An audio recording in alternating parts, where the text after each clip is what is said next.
Mas Roni. Mas Andi. Ketemu lagi. Ngopi ngapak? Ngobrol pintar, ngasih dampak.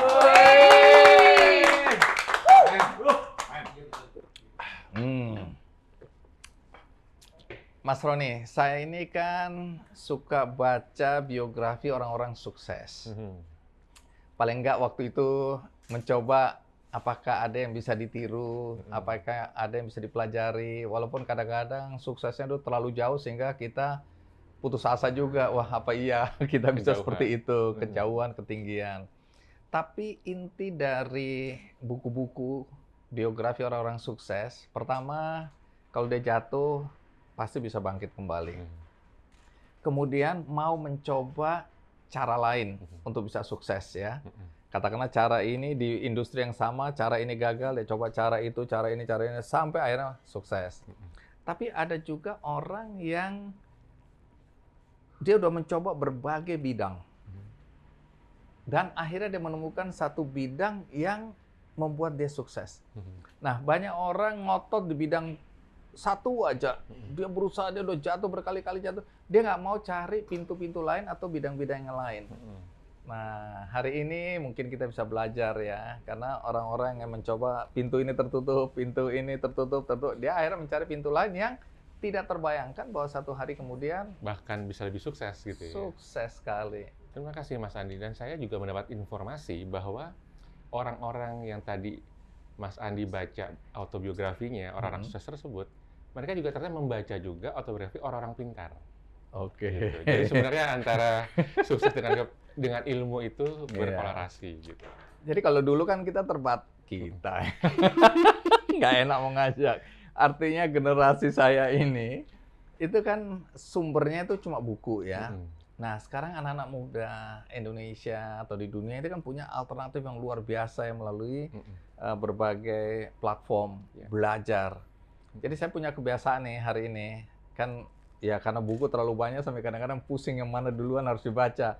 Jadi saya ini kalau ke toilet gitu ya, saya putar misalnya pembicaraan mengenai satu topik.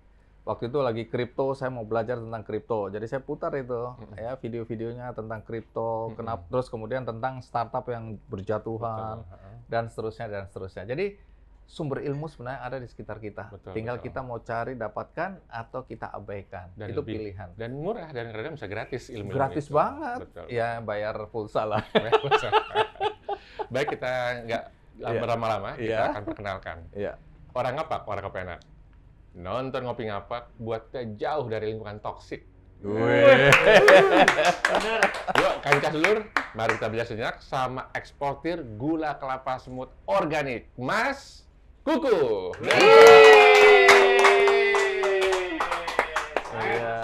Gimana kabarnya, Mas? Baik-baik. Ya, baik, sehat. Wih, oleh-oleh buat kita nih. Ya, ini apa ini? Gula kelapa yang blok. Oh, ini yang agak berbeda. Granul. Gula kelapanya cube udah ya, bentuknya sudah kotak-kotak gitu ya. Yang tinggal nyemplungin gitu ya. Ambil satu, tinggal nyemplungin. Kalau nyemplungin kemana? Kopi. Kopi. Ya, kopi. Kopi atau susu bisa juga. Pakai gula kelapa kristal. Iya. Ini keren. Apa itu? Ini yang granul. Oh, ini sudah jadi bubuk ya? Iya. Wah, menarik ini. Bisa tahan 2 tahun penyimpanan. 2 tahun. Ya. Ini cocok nih buat teman-teman di sini yang nggak mau terlalu repot. Jadi 2 tahun ditaruh aja di. Enggak. Nggak beli-beli. Iya, cuma beli satu ditaruh. Jadi waktu minum kopi, minum susu gitu sambil ngeliat udah manis ya. Bisa 2 tahun ini. Oke. Terima kasih. Silakan. Terima kasih, Mas. Pak Roni, silakan. Baik, jadi sebenarnya beberapa episode sebelumnya kita pernah memanggil juga ya teman-teman yang bicara atau berkecimpung di bidang ini. Tapi mungkin Mas Kuku bisa jelaskan ini namanya SOA ini seperti apa? Apakah dari awal sudah langsung terjun ke bidang penderes ini atau ke gula semut sama gula aren?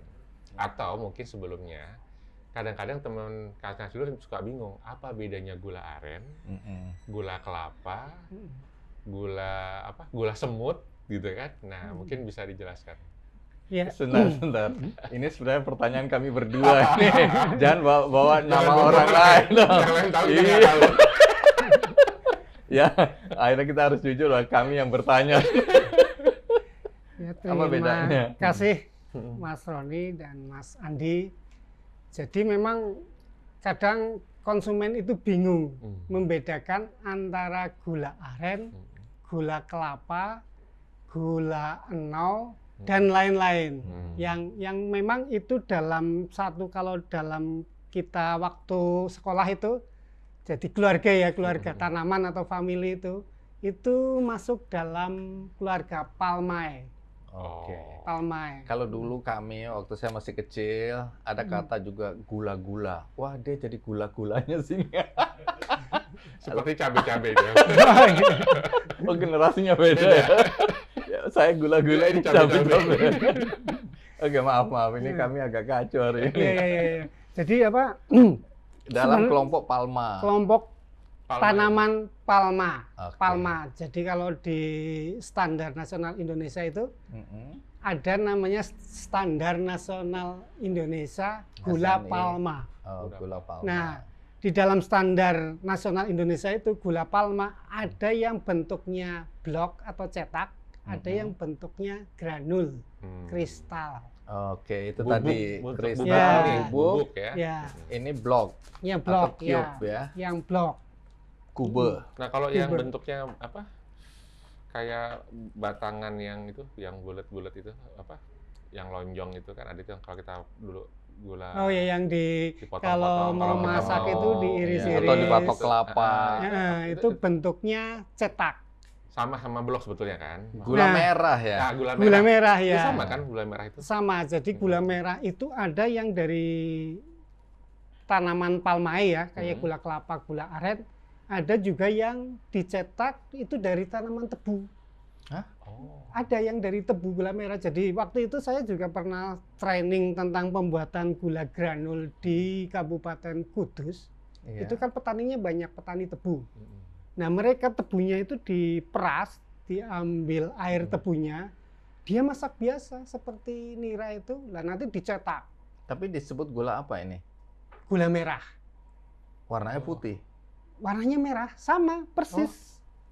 Hanya bahan bakunya dari Tebu. Tebu. air tebu. Bisa jadi merah kalau dimasak. Bisa gitu. jadi merah kalau dimasak secara tradisional, sama dengan kayu Oh, bakar, sama menarik. tungku. Gitu. Gula tebu merah. Iya. Hanya kalau di Kudus itu cetakannya besar-besar. Jadi Baik. hampir satu Ah. itu keranjang. Terus biasanya itu. dipakai untuk apa ini? Kalau sana sebagian besar itu masuknya ke pabrik kecap Oh. yang Kudus itu. Sama juga kalau di Banyumas Raya ini gula blok itu, gula cetak itu kebanyakan juga masuknya pabrik kecap untuk bahan baku pembuatan kecap.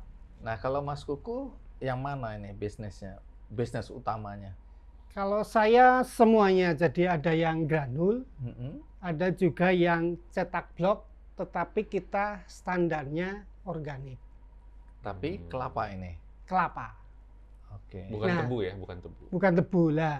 Kalau blok seperti ini, kita memang sedikit inovasi ya.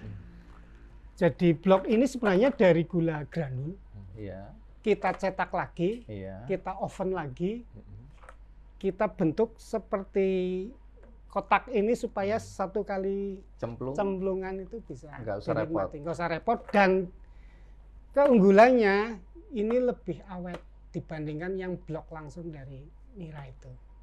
Lebih awet karena Dia udah tidak kering, campur semuanya jadi Mm-mm. satu ya. dia udah kering terus di oven lagi, dia lebih tahan lama. Oke. Mm-mm. Nah, cuma ukurannya ini standar atau tidak ukuran bloknya ini? Kan orang kadang-kadang setengah sendok itu ada yang Iya. 1 sendok Mm-mm. manisnya. Iya, Tapi kan ada riset yang meneliti sebenarnya rata-rata semua orang itu berapa sendok sehingga dibuat cube kayak gini atau blok kayak gini Mm-mm. supaya manisnya standar sehingga orang satu plung itu semua orang cukup ukurannya. Enggak. Iya, Ini sebenarnya kita lebih mengarah ke ukuran blok ini sebenarnya untuk bagaimana orang-orang yang mau pola hidup sehat. Hmm. diet. Oh. Jadi kan memang kalau kondisi salah satu keunggulan kenapa konsumen Amerika Eropa itu mengkonsumsi gula kelapa, salah satunya adalah untuk mencegah diabetes. Karena ini glycemic indexnya lebih rendah. Oke, mulai hari ini ya ingat. Jadi Kita pola sekarang hidup pakai sehat. ini. Jadi ya kalau konsumen sekali minum 1 box ini langsung masuk, ya sama aja nggak melakukan pola hidup sehat ya. Iya, Cukup tapi satu maksudnya aja, satu itu sehat ya. Itu sebenarnya sudah manis iya. dan menyehatkan. Oke. Gitu. Jadi Tapi Mas tadi saya Roni, belum terjawab itu bedanya. Tadi kan udah tebu sama ini. Kalau antara aren dengan kelapa, itu gimana bedanya? Bedanya sebenarnya hanya di tanamannya. Oh, tapi nanti produknya akan sama. Produknya sama. Sama ya. Sama, hanya kalau dari kemanisannya lebih manis gula kelapa. Oh, aren kalah. kalah. Aren kalah, tapi di tingkat bahasa Banyumasnya itu Pengolahan. kegurihan ya. Kegurihan ya. Cita rasa kegurihan lebih Enak. gurih. Aren. Lebih Hmm. mahal mana? Lebih kalau di lokal lebih mahal aren, karena memang produknya jarang nggak semelimpah gula kelapa. Oke. Aren terbatas ya. Aren terbatas. Masa produksinya juga terbatas Masa ya. produksinya terbatas dan masa panennya juga untuk menanam dari awal itu kan untuk dipanen itu membutuhkan sekitar 8 tahun lah minimal itu baru bisa disadap itu aren. Oh, kalau Dan kelapa? Berapa kalau lama? tanaman aren, Kalau kelapa? kalau kelapa itu bisa 5 tahun ini udah Oh, banyak lebih yang cepat sih keluar, ya produksi. keluar udah Dan produksi. masa produksinya itu lebih panjang ya. Dan kelapa itu masa produksinya panjang. Saya pernah ke desa ya yang banyak penderesnya itu. Saya tanyain itu pohon kelapa bisa sampai ini umurnya berapa? Kisaran 50 tahun. Oke. Jadi kadang Dia penderesnya belum lahir udah Ya. ada pohon kelapanya. kadang penderesnya itu lupa. Jadi waktu dia kecil sama bapaknya sama mbahnya sudah ada pohon kelapa itu. Jadi dari buyut-buyut mungkin sudah ditanam. Berapa lama setelah pertama kali dideres, dia mampu akan terus dideres? Berapa tahun setelah pertama kali dideres itu? Dari 5 tahun sampai 50 tahun. Oh, masih berarti bisa. menjadi sumber yang bagus ya buat para petani Iya. ya. Iya. Di belakang rumah saya atau tetangga saya itu tiap pagi saya lihat masih deres, padahal tanamannya saya tanya ya itu udah 50 tahun ke atas. Jadi masih produktif. Jadi dari pohon ke pohon dia naik gitu kan. Bawa kayak jerigen yang itu. Iya. Nah, tadi sempat bilang untuk konsumsi orang di Amerika mereka lebih suka ini. Iya. Emang Sebagian besar di Amerika Eropa itu lebih suka kok tahu? Baca riset atau pernah ekspor ke sana? karena apa ya? Jadi pola makan ya atau gaya hidup orang Amerika Eropa kan lebih memilih kalau terutama yang vegetarian itu kebanyakan pola hidup sehat ya. Jadi semua yang dikonsumsi itu keinginannya itu makanannya organik. Organik. Organik betul-betul organik. Bukan hanya organik klaim tetapi organik yang memang dibuktikan dengan standar sertifikasi. Jadi ini sebenarnya sudah dijual di Amerika. Sudah banyak dikonsumsi orang Amerika dan kebetulan kalau gula kelapa ini, gula yang granul ini sudah masuk di industri-industri di Amerika Eropa. Jadi produk ini loh ya, saya nggak bicara produk secara keseluruhan, tapi produk Mas Kuku ini sudah ke Amerika. Iya, bahkan produk kita itu sudah menjadi pemanis coklat di Swiss. Di sana ada pabrik Swiss, bahan pemanisnya pakai gula ini. Padahal mereka standarnya tinggi sekali itu. Itu harusnya di kotak itu tulis tuh, coklat dari Banyumas gitu ya. Iya, saya pernah dikasih coklatnya. Memang nggak terlalu manis, tetapi iya. dia Orang sana memang juga nggak suka. keunggulannya memang organik. Coklat itu sehat. Nah kalau mereka produksi coklat, komponennya semuanya harus organik. Coklatnya pun harus standar organik. Jadi udah berapa negara yang udah diekspor dari SOA?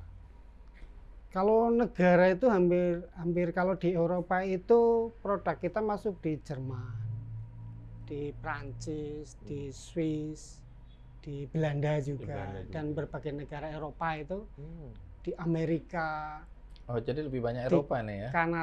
Kanada juga ada. Oke, dua negara berbanding dengan tadi kan Belanda, Iya. Jerman, Iya, dan kalau Prancis. di Prancis itu biasanya ya ada yang buat pemanis roti. Jadi kita mengangkat produk lokal bagaimana bisa menjadi komoditas global seperti coklat dan kopi. Kok bisa? Nanti saya juga mau tanya, bagaimana kita tahu bahwa ini organik atau tidak organik? Iya, Dan apa pengertian kelapa organik ya? Iya. Karena kan banyak sekali masyarakat yang tidak terlalu paham bahwa organik itu akan lebih mahal, organik itu lebih dicari oleh importir dari luar gitu kan. Nanti apa bedanya kelapa-kelapa yang organik dan non organik. Tapi bagaimana ceritanya sampai bisa dipasarkan di Eropa dan Amerika tadi, Kanada juga. Ya. Jadi memang awal-awal ya. Awal-awal sebenarnya kalau bahasanya apa, penderes atau petani gula kelapa ya? Ya, Kalau sama yang aja, penderes, sama petani, ya. Karena kalau di desa itu kan penyadap, penderes itu bapaknya. Kalau yang membuat gula, pengolahnya itu Ibunya. pengindel itu ibunya. Jadi beda antara penderes yang nyadap. Ya, kalau petani kelapa berarti dua-duanya masuk. Ya, dua-duanya. Jadi dulu petani kelapa itu sebenarnya tidak ada alternatif pilihan dia mau jual produk kelapa bentuk apa. Kalau dulu itu bentuknya ya dia hanya bisa bikin gula kelapa ya cetak, blok, dengan menjual akses pasarnya pun terbatas, hanya ke pasar tradisional sekitar. Pasar tradisional, hanya ke pengepul. Harganya juga diatur oleh pengepul. Diatur sesuai dengan dia nggak tahu kondisi pasar ya. Di luar, ya. Nggak tahu sekarang kalau petani kan apalagi punya Android, cek harga gula semut, cek tahu dia. Sekarang ini ya. Sekarang ini. Oke. Nah, mereka itu sebenarnya kalau masalah ya problem kalau kita diskusi ya di masyarakat, problemnya pinginnya harga gula kelapa itu di atas harga beras. Karena keinginannya. Karena harapannya kalau dia produksi 3 kilo minimal, dia udah bisa beli beras sekilo buat beli lauk, sekilo untuk kebutuhan lainnya. Baik, itu di tingkat petani tadi. Tapi petani. Bagaimana ceritanya sampai bisa jualan ini ke Eropa, Amerika, Kanada tadi gimana? Jalurnya gimana sih waktu itu awal mulanya? Jalurnya sebenarnya dulu itu kita pernah ya mempromosikan mempromosikan produk gula kelapa dengan bentuk granul. Ada juga yang blok, tetapi mereka mencoba mengkonsumsi, terus tertarik, hanya saja mereka lambat laun, saya nerima tetapi dengan syarat standar. Kalau dulu misalkan gula granul tanpa standar misalkan organik, mereka nggak mau. Mereka di setiap negara kan punya standar. Kayak di Amerika, standar organiknya itu NOP USDA. Ini sudah memenuhi standar itu? Sudah. Dapat sertifikasi? Dapat. Kalau di Eropa, standar organiknya EU. Kalau di Jepang, JAS. Di Swiss pun ada punya standar lagi, namanya Biosis. Ini sudah memenuhi semua standar tadi? Sudah. Sertifikasinya? Sudah. Siapa yang urus ya? Kita sendiri yang urus. Ngurusnya bagaimana itu? Jadi kita pertama ya memang harus melakukan pendidikan ke masyarakat bagaimana menerapkan pertanian organik. Nggak tahunya bagaimana ngurusnya waktu itu sertifikasinya? Lewat jalur mana ini ngurusnya? Mungkin ada banyak teman-teman yang nggak tahu gimana sih ngurus untuk dapat sertifikat, apalagi untuk standar ekspor ke negara-negara Eropa tadi. Itu lewat mana? Dibantu oleh instansi di sini atau berjuang sendiri? Ya kalau kita standar organik sebenarnya sudah lama sih, sudah lama. Waktu itu kita juga bersama beberapa koperasi juga menerapkan standar itu. Iya, waktu kita dulu kan mendampingi ya, awal-awal mendampingi koperasi menerapkan standar yang sudah dilakukan. Nah, itu kita sudah mulai pengalaman di situ. Karena awal-awal kayak di Banyumas itu juga saya juga pertama yang melakukan bagaimana proses sertifikasi organik. Dan kita kan harus kenal lembaga-lembaga internasional yang mengeluarkan standar organik skala global. Ini menarik juga karena beberapa UMKM itu kendalanya untuk membangun atau membuat sertifikasi dan juga biayanya katanya nggak murah gitu ya. Ini gimana dari SOA sendiri itu mandiri semua untuk biaya-biaya sertifikasi? Ya, kita mandiri. Mandiri ya? Iya, semuanya mandiri. Jadi di SOA itu bukan hanya punya standar organik ya, standar organik. Untuk syarat untuk masuk ke pasar global juga kita harus punya standar AACCP. Kita punya. Terus standar ISO 22000. 22.000. Kita punya. Terus standar untuk pasar yang lebih spesifik itu standar fair trade. Kita juga punya. Cuma kalau standar fair trade memang kita harus bermitra dengan koperasi. Harus dengan koperasi karena nanti dengan harga yang kita jual nanti 15% itu kita kembalikan ke koperasi untuk pengembangan. Jadi di fair trade ini nggak ada petani yang dirugikan lah. Iya, betul. Jadi ada 3 sertifikasi yang sekarang udah punya ini. Ada, dan kita yang masuk ke Swiss itu memang ada standar satu lagi organik, tetapi namanya Biosis. Jadi Swiss ini agak aneh. Sudah ada standar Eropa, tapi dia nggak mau, harus ada standar negaranya sendiri, namanya Biosis. Nah makanya untuk coklat tadi ini terobosan luar biasa, karena mereka itu rewel betul itu untuk. Itu masih ada mas itunya, casingnya atau kemasannya coklatnya masih ada nggak? Coklatnya. Biar bisa kita share juga ya ke. Oh ya coba nanti saya. Ya. Merek apa yang memanfaatkan ini supaya kita beli rame-rame gitu ya. Tapi tadi ini yang menarik juga.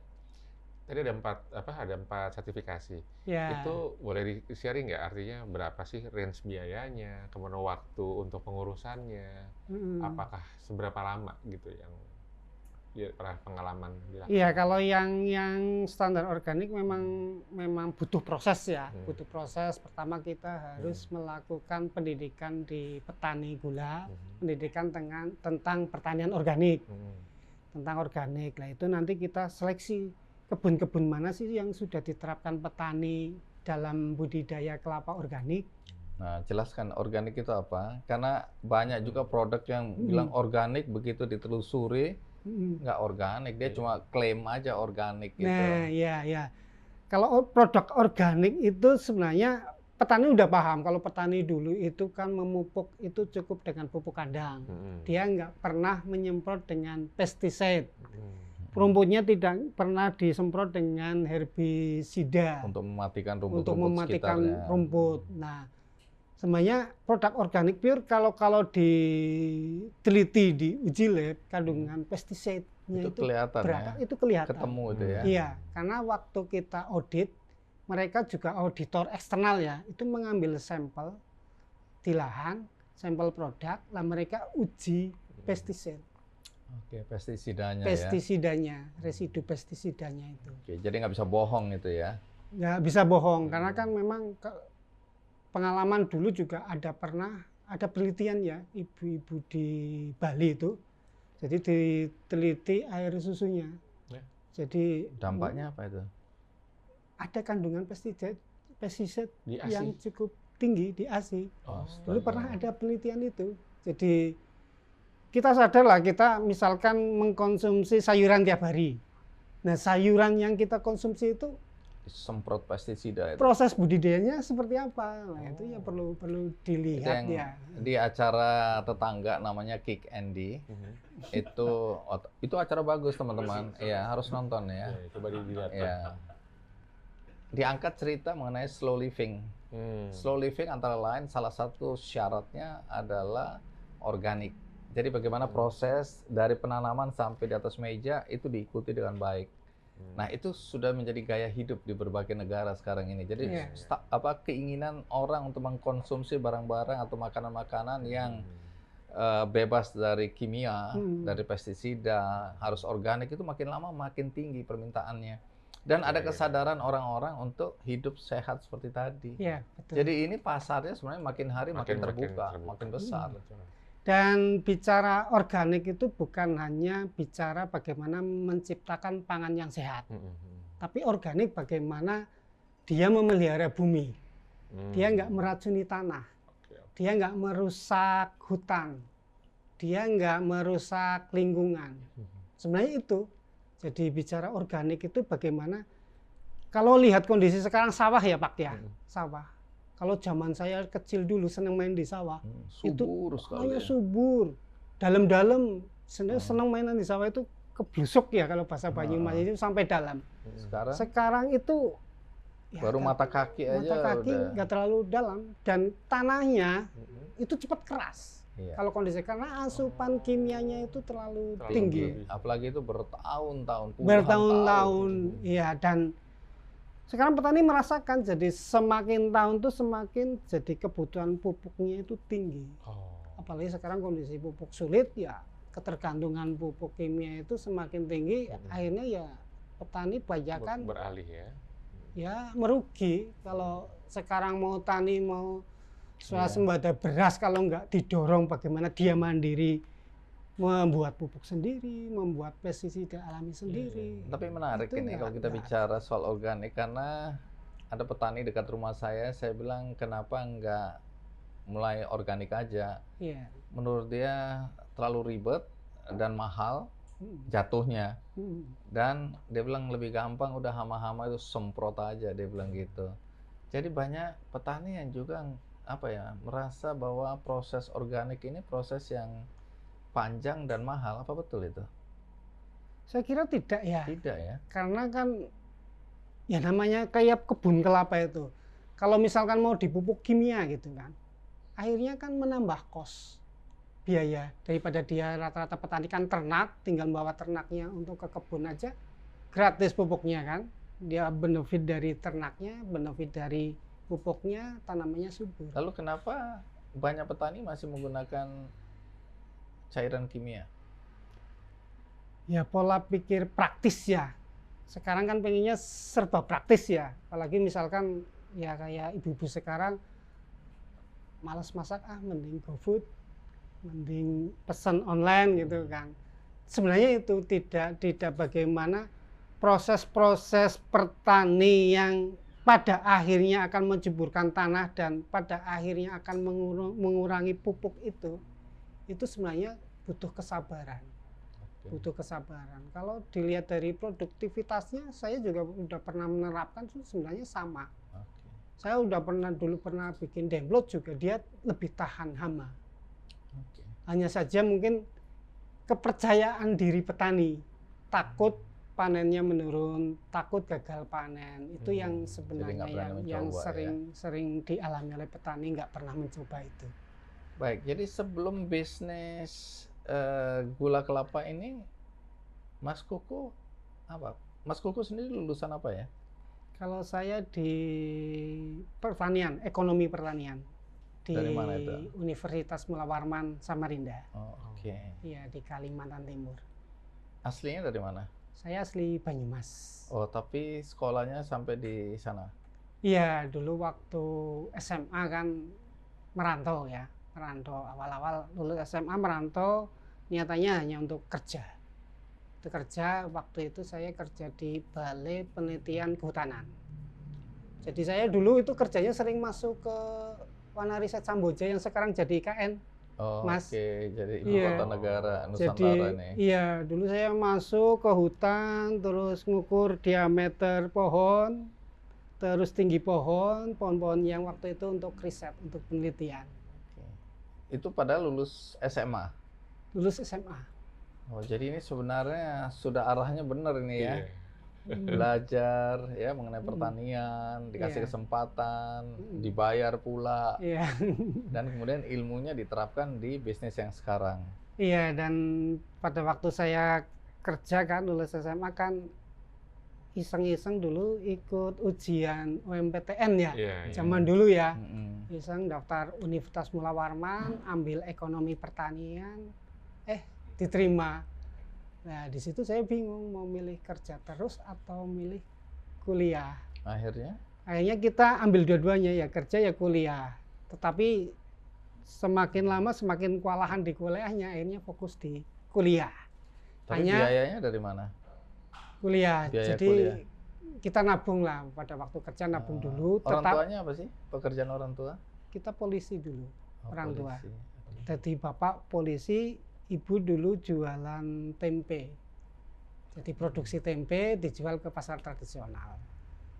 Tapi tidak membiayai sekolah atau waktu masuk Itu kuliah? ya ada bapak ibu support kiriman, tetapi waktu itu kita juga pada waktu libur kuliah kan panjang itu, Ya. sampai 3 tahun lah. Kita manfaatkan untuk bekerja, cari uang. Jadi masuk Nabung. lagi ke hutan gitu di Wana Riset Samboja itu, ya itu kerjaannya membantu riset penelitian tentang pohon-pohon kayu asli Kalimantan itu, meranti gitu. Tapi kenapa sampai kuliah. merantau ke Kalimantan?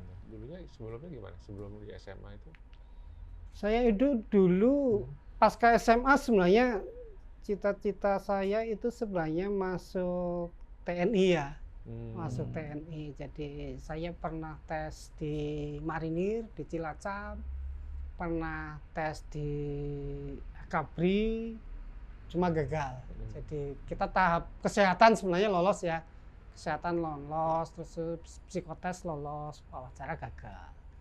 Kita juga pernah tes di PCKA dari 1.500 sampai 20, rekrutmen 7 gagal juga. Akhirnya ya kita niat merantau lah untuk menimba ilmu di wilayah lain di negeri orang. Nah, ini yang saya bilang tadi ya, pintu 1 tertutup, coba pintu 2 tertutup lagi. Akhirnya menemukan pintu yang sekarang ini ya. Iya, Sehingga bisa jadi alhamdulillah. pengusaha. Memang diatur sedemikian rupa, memang akhirnya jadi pengusaha. Iya, dan Nah, cuma saya dengar sekarang ini kan lagi susah nih di Eropa. Ada perang Rusia, Ukraina, kemudian kemarin dihajar oleh pandemi COVID gitu. Bagaimana dengan ekspor ini sekarang? Terganggu atau tidak? kalau sebelumnya memang banyak problem ya tentang ekspor lah. Itu kelemahan produk kita. Kalau di ekspor itu memang tergantung situasi global. Kalau COVID misalkan ya, COVID kan dulu isunya sebenarnya banyak kapal-kapal yang ekspedisi ke luar itu banyak. Yang Berhenti. kecil-kecil itu pada bangkrut gitu kan. Iya, Akhirnya tinggal yang gede-gede, yang milik kapal yang gede-gede. logistik jadi mahal Logistik ini ya. jadi mahal. Jadi harga produk sekontainer sama aja harga logistiknya. Oh, Akhirnya ya kadang-kadang antara buyer dengan kita itu bingung. Yang mau nanggung ongkos kirimnya itu siapa? Logistik. Dan kalau harganya terlalu tinggi juga menaikkan harga di konsumen juga terlalu berat. Akhirnya kendalanya itu banyak barang numpuk. Nah terus itu teratasi ya, logistik lama-lama turun normal gitu kan. Terus perang lagi, ekonomi Rusia Ukraina ya, dan rata-rata kan terdampak ekonomi di Eropa. Karena mereka lebih mementingkan mending beli gas atau bahan bakar yang mahal kan daripada kebutuhan premium. Ini termasuk kebutuhan premium ya. Nah, itu. Tapi kemarin-kemarin juga udah mulai pulih ya. Udah mulai jadi stok mereka yang banyak. Dulu kan stok di sana juga numpuk banyak. Ini udah mulai laku lagi. Jadi sudah ada, ada. Karena kan mungkin kemarin musim dingin kan orang pengen makan terus ya, makan, minum, ngopi. Akhirnya kan ini lama-lama habis untuk konsumsi makan minum. Jadi sekarang sudah ada permintaan lagi. Sekarang udah mulai jalan lagi, hanya memang produknya itu menurun. Kondisi sekarang biasa kalau gula kelapa ini kan kalau musim hujan itu biasanya menurun. Tapi itu kan kita lihat pandemi itu sekitar 2 tahun ya, kemudian disusul perang. Apakah selama itu gimana Mas Kuku bisa bertahan secara bisnis? Kan tadi ada kendala seperti itu. Apakah sempat berhenti, nggak sempat ekspor, atau tetap ekspor tetap jalan, atau gimana? Ya kita tetap jalan ya, tetap jalan, hanya mungkin nggak sebanyak normal ya, kecil-kecil gitu kan, kecil-kecil. Dan kita juga kalau menghentikan produksi di tingkat petani juga kita kasihan ya, kasihan karena kan memang perbedaannya lumayan jauh dengan blok ya. Jadi kita dengan istri ya akses pembiayaan untuk menambahi modal, untuk menambahi stok. Sayang kan, kalau pengalaman kita dari dulu sebenarnya kalau gula semut granul ini ya, stok berapapun nantinya akan Habis juga. Sampai sekarang banyak yang Tinggal memang, ngatur cash flow aja mungkin ya itu ada Cash flow. waktu di mana Demand-nya udah jelas gitu ya. Iya. Oke. tinggal ngatur cash flow. Kalau perbankan kan banyak ya melayani pembiayaan. Jadi Mas kalau Kuku kita nih ya, mungkin kancah seluruh mau belajar juga. Artinya sebenarnya gimana sih sampai jadi produk ini dengan harga berapa ini? Prosesnya seperti apa? Artinya mulai dari di penderes, itu misalkan dari penderes 1 liter hasil deresan itu sampai jadi produk itu, misalkan apakah 10 liter atau 10 liter akan menjadi berapa gram ya? Iya, kalau di penderes itu biasanya umumnya 6 sampai 7 liter jadi 1 kilo gula. Oh, 6 sampai 7 6 sampai 7 liter biasanya jadi 1 kilo gula. Boleh tahu nggak misalkan dari penderes soal akan terima berapa, kemudian biaya proses berapa sehingga akan jadi produk itu harga masih di sini ya sebelum diekspor. Itu gimana itunya? Ya, jadi kalau di penderes itu kan dari nira direbus, diproses, biasanya dia ada 2 pilihan, mau dicetak atau dibikin granul. Kalau kondisi niranya kurang bagus untuk granul atau kristal, dia dibikin cetak. Nah, biasanya kalau di penderes itu produksinya sekitar rata-rata 5 kiloan lah per hari. Per hari 5 kilo. Iya, kalau dibikin granul biasanya itu kan dalam kondisi masih basah ya, masih basah. Nah, nanti dia jual ke koperasi. Ke koperasi lah, nanti di koperasi itu disortasi atau di kita juga disortasi, nanti ada proses pengovenan. Kalau di petani kan kadar kekeringannya kan masih di atas 3%. Nah, kalau konsumen penginannya kekeringannya di bawah 2%. Nah, kita oven sampai di bawah 2% dari proses. Jadi bisa kering gitu. Jadi kalau misalkan, kalau boleh tahu ini kan 200 gram ya. Ini dijual berapa nih harganya ini? Kalau ini kita jual 10.000. 10.000 rupiah. Di lokal. Di lokal. Kalau ekspor? Kalau ekspor kita bentuknya masih belum kemasan, masih Oh. belum. Itu per apa itu? Gram? Per kilo? Biasanya kita misalkan dalam 1 dus ya, Iya. 1 dus itu isinya bisa 25 kilo, bisa 20 kilo. Harga lebih bagus kalau ekspor. Kalau ekspor itu, kalau zaman dulu bagus, bisa sampai $2,5. Kalau sekarang per apa itu? Per kilo? per kilo. Oh. Kalau sekarang mungkin karena persaingan banyak yang nawarin lebih rendah, mungkin sekitar $2, 1,9. Banyak yang menawarin lebih rendah itu dari negara lain atau sesama Indonesia? Biasanya sesama Indonesia. Oh. Kalau dari negara lain lebih tinggi, kayak Filipina, Thailand itu lebih tinggi Harganya. jualnya. Oh, jualnya. Harga jualnya. Nah, kualitas kita karena kita ini penghasil terbesar di dunia. Gula kelapa. Jadi kalau dibandingkan Filipina, Thailand, kita produksinya lebih Jadi kita ini banyak. nggak punya organisasi yang kuat untuk tawar-menawar dengan buyers ya. Ini ada asosiasinya nggak ini? Ya, kita juga sama teman-teman merintis Asosiasi Gula Kelapa Indonesia. Namanya? Disingkat AGAKI. AGAKI itu Asosiasi Gula Kelapa Indonesia. Yang harapannya itu sebuah lembaga yang mewadahi bagaimana proses persaingan bisnis di lokal itu tidak saling membunuh, banting sikut harga, menyikut, terus pembagian wilayah organik juga lebih tertata. Iya, harus gitu karena Dan harga bargaining position-nya harus tinggi juga. Harga di luar juga harapannya juga ya standar lah, jangan menawarkan misalkan standarnya misalnya $2, nanti ada yang $1. Dulu pernah dari Arab Saudi malah nawar $1. Murah banget. Tadi kan ini katanya 200 gram itu 10.000. Berarti kalau 1 kilo sekitar 50.000 berarti kan? Iya. Iya kan? Iya, karena kan kita yang ongkos paling mahal itu di kemasan biasanya. Nah, kan 50.000 1 kilo. Jadi 1 kilo di luar berapa tadi? Cuman $2. Ya, Berarti kisaran lebih itu. murah dong tadi di Lebih murah, lebih murah. lebih murah kalau kita ekspor gitu. Iya, lebih murah. Karena kan Kenapa? Oh, karena banyak belinya sekaligus. karena banyak. belinya banyak. Hmm. Bulk. Kalau ini kan ya Kayak untuk retail 10 gitu ya. pieces misalnya per minggu aja udah bagus sebenarnya. Oh, Karena kan petani itu kan produksinya tiap hari iya iya. iya. dan tonasenya banyak. Kalau kita fokus di lokal, nggak Nggak keserap. nggak keserap banyak Banyak. produksi tingkat Oh, petani. I see. Nah, dari pengalaman nih ya, untuk pembelajaran buat siapapun juga dengan produk apapun juga. Biasanya kalau buyers dari luar negeri itu apa yang dia tuntut? Kalau kita bicara secara umum, biasanya nuntut apa ini? Ya, Dari kualitas sudah pasti ya, tapi Hmm. lain-lainnya apa yang dituntut dari buyers yang harus kita perhatikan?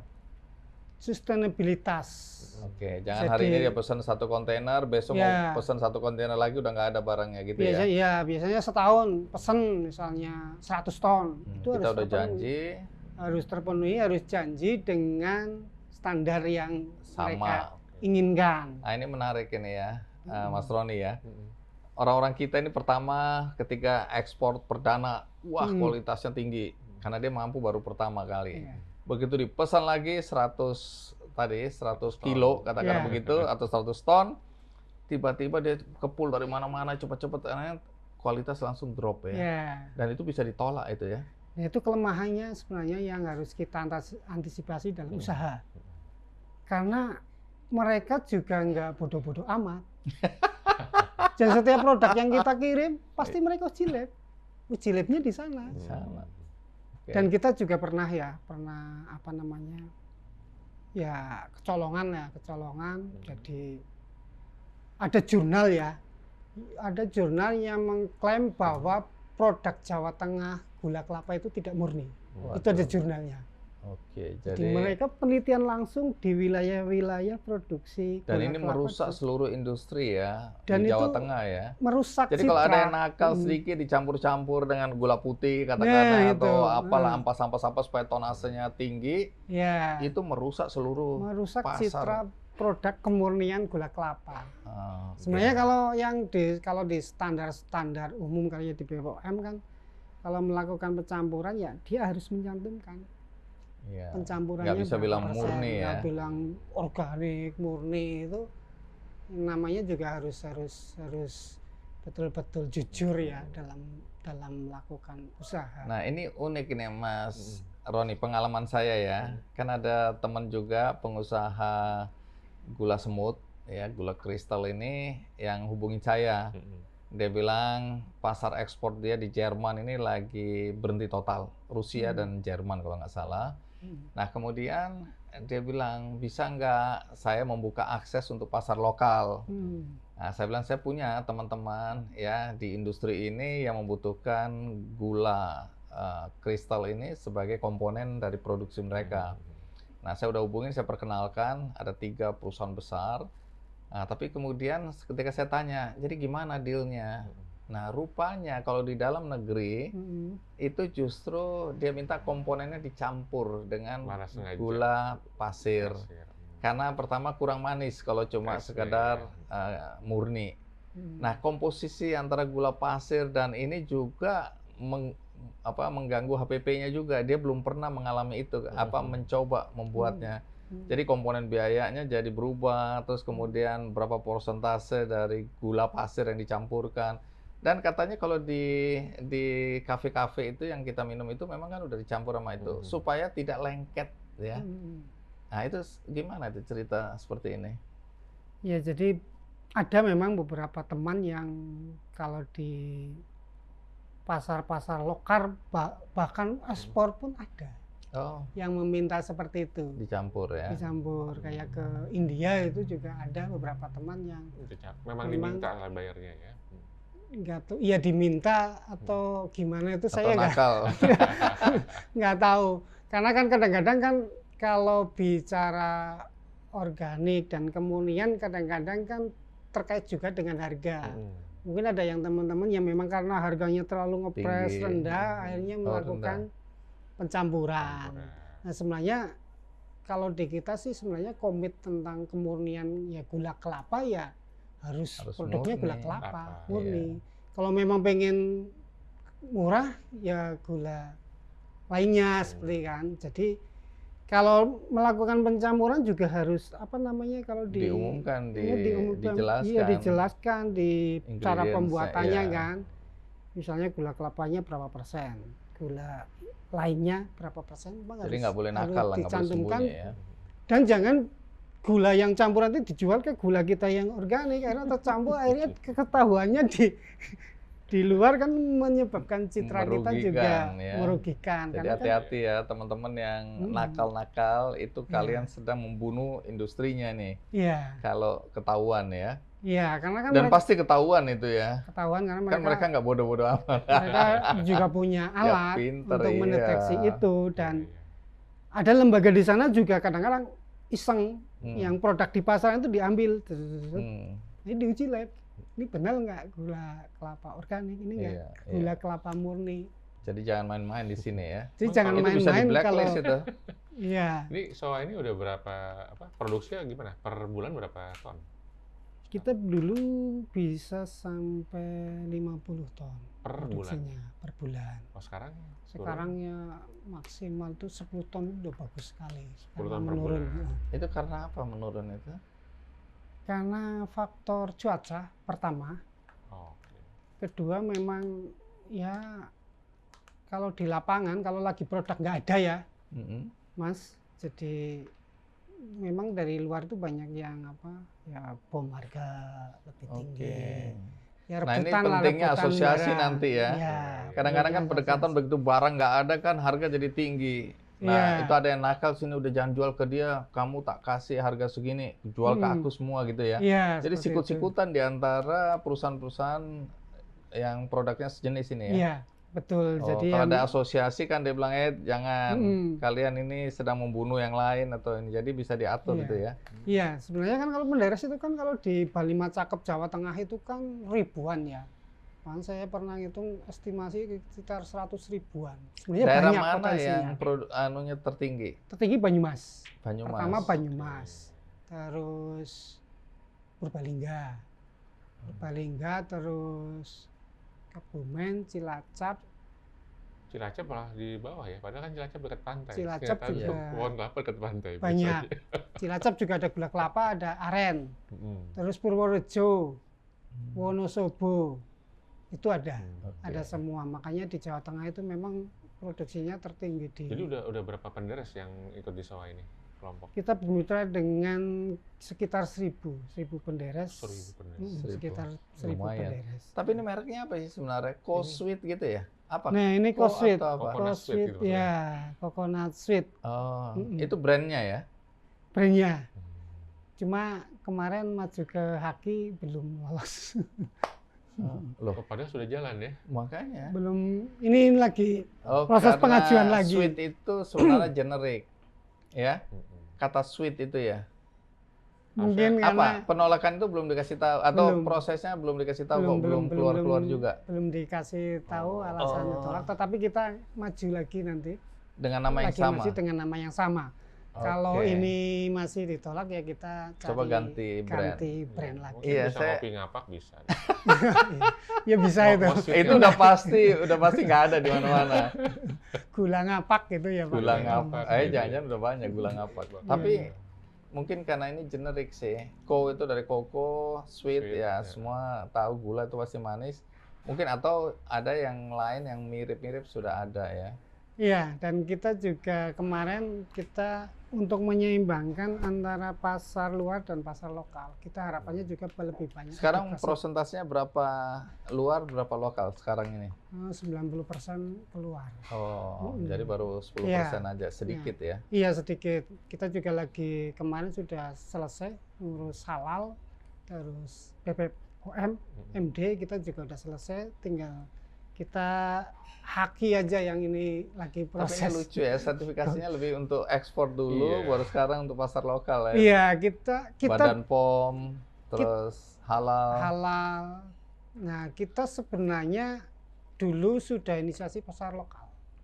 Jadi Tapi potensi pasar lokal sebenarnya ada atau enggak ya? ada. Dulu kita pernah 5 tahun kirim ke Bandung itu untuk pabrik roti. Ke daerah Tangerang itu untuk pabrik Jipang. Jipang itu yang makanan Menarik ya, kecil itu. Jipang itu kesukaan saya itu, makan Jipang itu. Ya. Makan banyak tapi nggak kenyang-kenyang. Itu kita udah rutin kirim.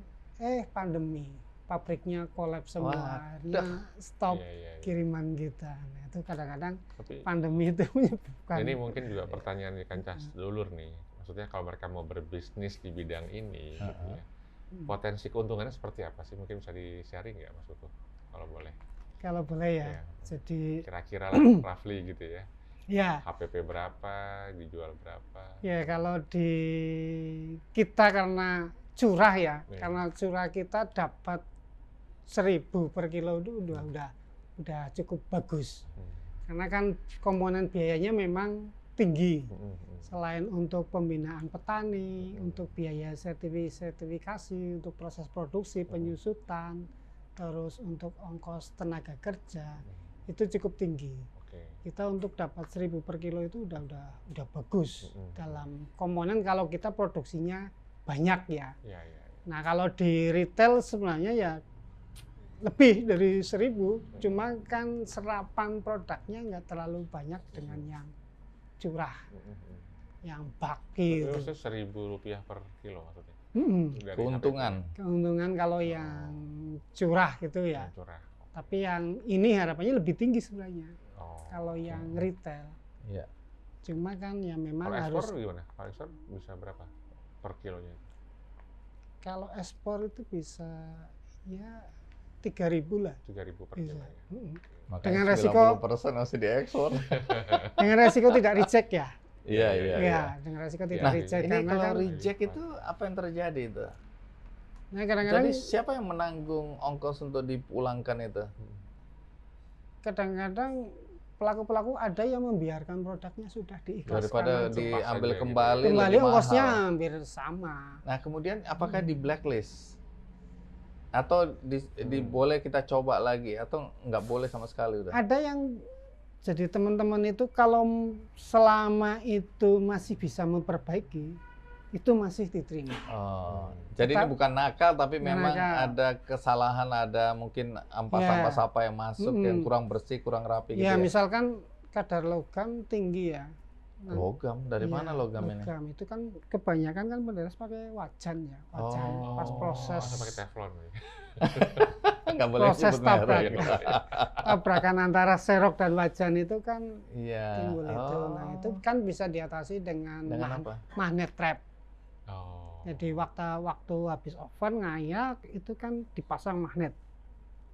Oh, Itu untuk nanti ngangkat. ketangkap semua itu logamnya. Oh. Keren juga. Nah, ada kalau teknik teman-teman yang sudah punya modal kuat itu. bisa beli metal detektor Oh. sama metal separator. Itu yang Jadi kayak langsung itu. bisa tahu Pip, itu. pip. Nah, itu yang kalau Kurang metal sensitif itu ya. metal detektor itu bunyi dit. Tapi kalau metal separator itu otomatis masuk metal separator dia kebuang Udah logamnya. otomatis Oh, ya. berbentuk mesin berarti ya? Otomatis Dalam langsung mesin. kebuang yang nggak Bisa. ada logamnya Oh. masuk packing. Oh. Cuma Ini itu menarik. Tapi mahal itu alat untuk mahal. Itu ya kalau yang separator. modalnya kuat tuh mahal. Kalau metal detektor itu sekitar yang bagus Jermannya paling enggak sampai 250 juta. Nggak ada masalah, itu bisa dibantu oleh Bank Indonesia. Metal separator 350 juta. Jadi, Baik, terima kasih banyak nih Mas Iya. Kuku ya sudah berbagi cerita. sama-sama. Banyak hal yang kita bisa pelajari ya hari Betul. ini. Ya, bukan cuma sekedar industrinya, tapi bagaimana perjuangan untuk bisa mencapai sukses, cara-cara sertifikasi terutama ya, kesadaran untuk mendapatkan sertifikasi ISO ya dan izin-izin lainnya. Iya. Sehingga konsumen merasa aman. Kadang-kadang jujur aja ya, saya beli di pinggir jalan gitu, saya lihat begitu rasa, enak sekali. Tapi saya lihat ini nggak ada izinnya ini, badan POM-nya nggak ada, lain-lainnya nggak ada. Jadi takut saya, apakah di dalam sini ada sesuatu yang kalau dimakan itu bisa membahayakan tubuh. Nah, Iya. tapi kalau sudah ada sertifikasi, ada semua izin-izin, tenang kita ya. Mm-mm. Jadi ya terima kasih untuk berbagi cerita seperti itu. Sama-sama Mas Roni, Andi. tampaknya Mas Roni. kita harus Tidak ada akhiri. pesta yang Tidak tidak ada berakhir. pesta yang tidak berakhir. Baik, Betul. kapak, bukan sembarang kapak. Kapak dipakai, potong terasi. Sekian episode Ngopi Ngapak, semoga selalu memberi inspirasi. Mas Roni, Mas Andi. ngopi ngapak. Ngobrol pintar, ngasih dampak. Senang bisa berbagi. Yeay.